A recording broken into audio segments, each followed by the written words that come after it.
की बात है, एक घने और रहस्यमय जंगल में एक बड़ा और शक्तिशाली हाथी रहता था। उसका नाम था वायु और वह अपनी ताकत और बुद्धिमानी के लिए प्रसिद्ध था। लेकिन एक बात थी जो उसे हमेशा परेशान करती थी। वायु को लगता था कि वह केवल जमीन पर ही रहकर अपनी पूरी क्षमता का उपयोग नहीं कर पा रहा है। वह आसमान में उड़ने का सपना देखा करता था, लेकिन वह जानता था कि हाथी उड़ नहीं सकते।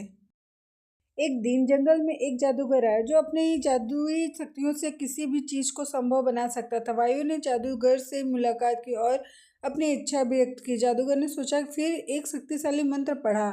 अचानक वायु के शरीर में एक अजीब सी हलचल हुई और उसे महसूस हुआ कि उसकी पीठ से पंख निकलने लगे। अब वह हवा में उड़ने के लिए तैयार था।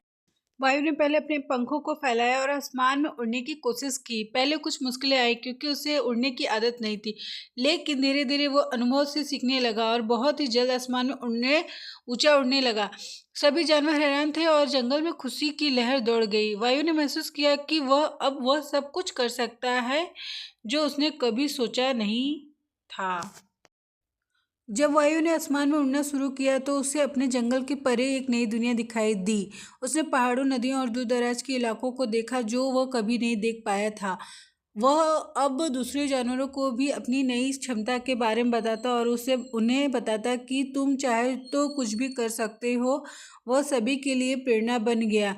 अब वह जंगल में सबसे बुद्धिमान और दयालु हाथी बन गया था जो सबकी मदद करता था। Thank you for watching my video. Like, please subscribe.